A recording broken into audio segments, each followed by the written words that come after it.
This week, Ben and I are going to discuss how to go about marketing versus maybe storing some grain as we approach the harvest season coming up down the line here in a little over a month.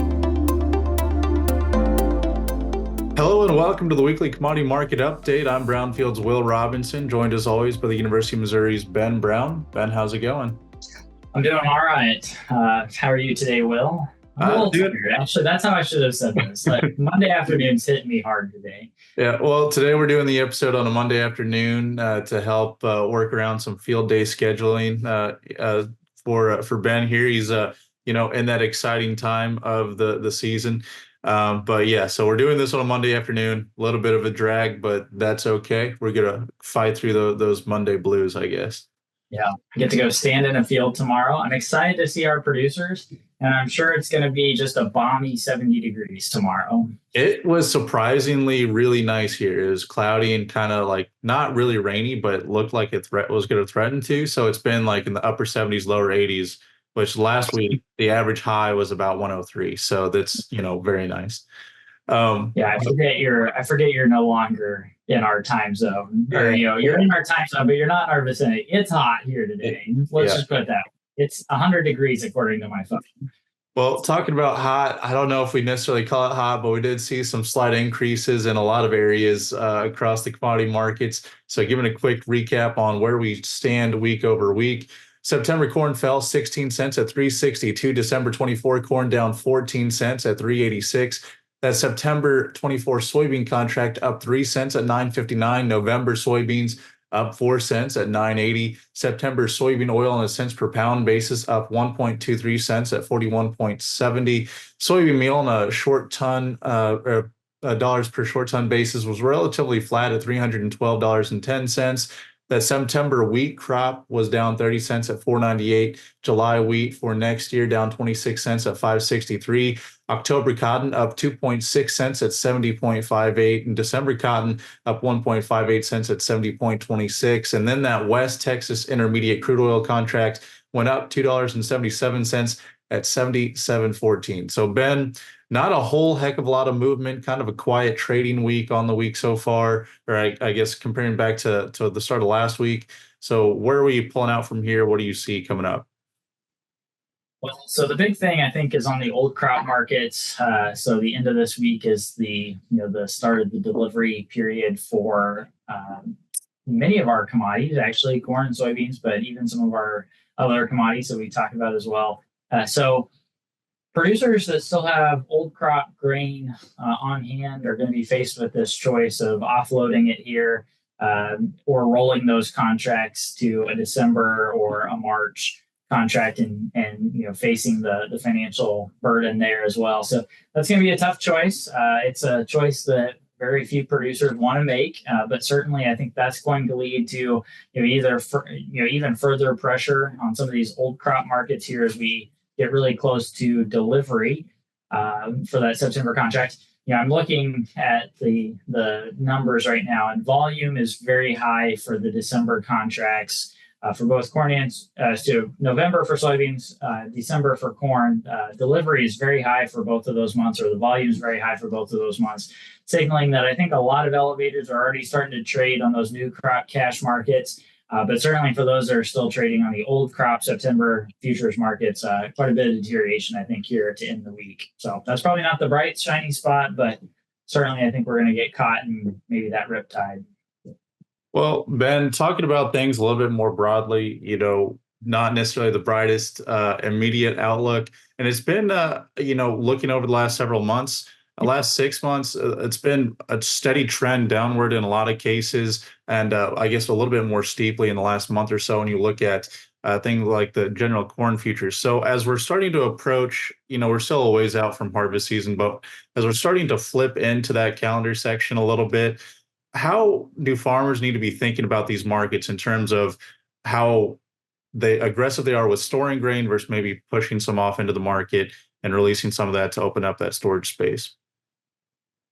Well, for most of our farms, I shouldn't say most of our farms, for a good chunk of our farms nowadays, having on-farm storage is not a marketing cost. It's a harvest efficiency cost. It's avoiding those long lines at the elevator. It's keeping trucks and combines moving throughout the day and even maybe late into night. And so, my expectation is that we will see, grain come into the cash market across the elevator and across the scales stored at commercial elevators. But we're also going to see a ton of grain stored on farm. That's what we would expect when we've got a positive carry. I look at the market right now, and we've got anywhere between 50 and 60 cent carry most days here lately in the corn market from December all the way to March, or even September all the way to March. And so we've got quite a bit of carry in this market. That's the market saying, hey, we will incentivize you to store and hold.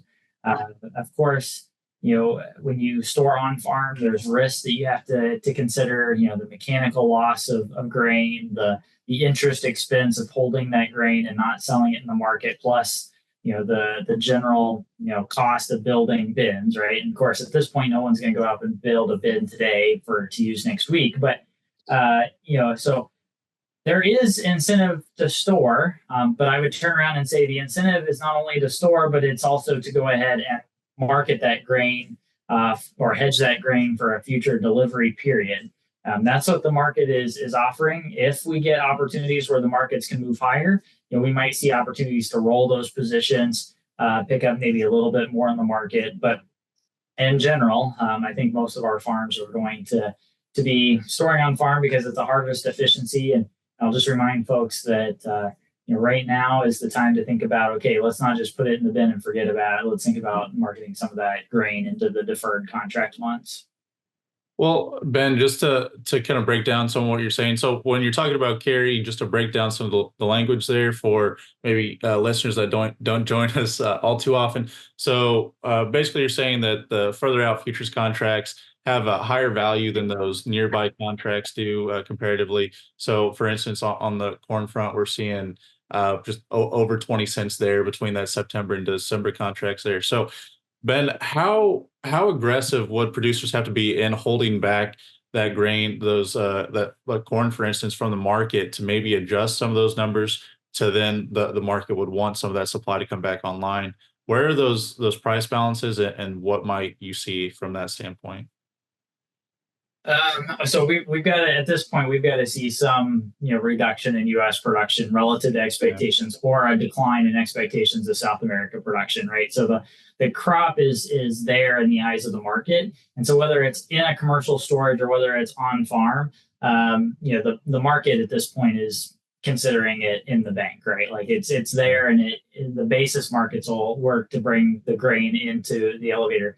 One of the challenges with basis markets is when you're at harvest. I don't know. I think I just tried to combine harvest and silos. But when you're in harvest, and you've got people bringing grain in, even if it's at a commercial storage rate, there isn't the incentive for the elevator really to then bid up basis markets aggressively. And so we don't anticipate, and we don't typically see rallies in basis markets at harvest.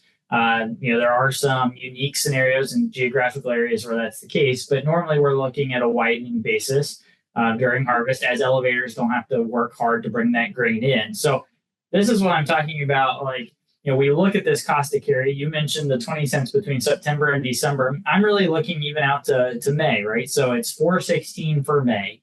That is not probably break even level for the majority of Missouri producers. I'm going to expand this even broader into the Midwest, right? 4.16 is not going to cover costs on the 2024 crop. But this market could move lower. It certainly could move lower if the crop comes off even larger, and if South America comes in with a bigger crop. So it could move lower, and it's nice to have that protection to allow at least some downside risk. We still have options if the crop moves higher.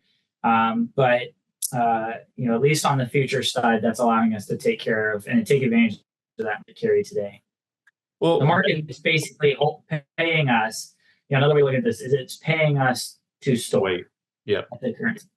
Yeah. Well, and Ben, it's one of those situations too where, looking back historically, even over just maybe the last decade or so, like the prices we're seeing now wouldn't be necessarily abnormal from that 2014 to 2020 range of prices that you saw. But then the last, handful of years, prices picked up so much, and then that input cost followed to where now you're talking about, farmers looking at the market now, it's below that break-even price. So, as you're looking forward to maybe a longer term outlook, does this change the perspective on how farmers might go about their business when they're looking at maybe even planting for next year? There's a lot of things that are going to go into play planning next year. My current expectation, I just got done with the Missouri Farm Bureau Commodities Conference. My expectation, and I told them this, is I think we're going to end up with a few more acres of corn heading into 2025. It's so you look at the corn picture and you say, okay, well, we're not profitable in corn. Well, the other half of that is we're not profitable in soybeans either.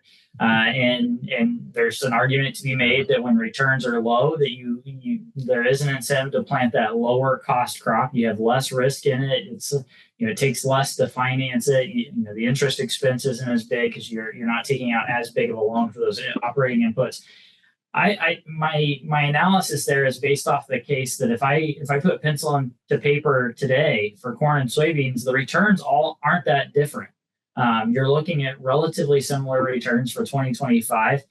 And so then I think, okay, producers are going to get, in some cases, especially in places like Missouri, they're going to get an opportunity to plant corn before soybeans, or that's kind of generally how this works in a lot of cases around Missouri.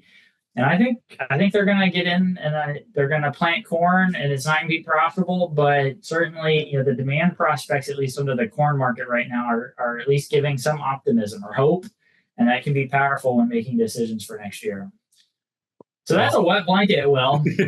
Neither crop's profitable, so I don't know where you put the acres. Maybe this is the open invitation for all of our viewers on YouTube. If you're watching this on YouTube, put comments in there and tell us what you think and where we got wrong, because I'm trying to figure it out. But my expectation right now is about 93 million acres of corn. Well, and Ben, just as someone who's a non-economist point of view, you look at these sort of market structures. You're seeing where these prices are falling, these ranges, and it's like, well, it almost feels like a resetting maybe of the agricultural market on where these price balances have to sit, because like you said, if producers aren't breaking even, then something's got to give. So Ben, looking forward to the rest of this week. Is there any good news that you could share with me? Anything that could move the markets higher? It's a relatively quiet week compared to what we have been seeing. We've got some economic data that comes out the end of this week. We're going to turn the calendar to Labor Day next Monday, so the markets are going to be closed. So things are going to be delayed. We could see some interesting shifts. I hope I'm wrong, but I think we could see some, I'll say it. I think we could see some bearish, kind of market action at the end of this week as both the old crop markets balance out those expiring September contracts, but then even like traders trying to position themselves ahead of a 3-day weekend. And so I hope I'm wrong, but I think the end of the week could be even a little bit more bearish than where we sit today. All right, Ben. Well, it's been a bit of a gloomy and doomy episode, but there's always potential for the market to move either way. So that means there's at least always potential for an upward swing at some point when something dramatic happens. Viewers, listeners, if you'd like to learn more about this program or our sister program, the weekly livestock market update, you can do so at brownfieldagnews.com. Ben, thanks again. I'm Will Robinson on Brownfield.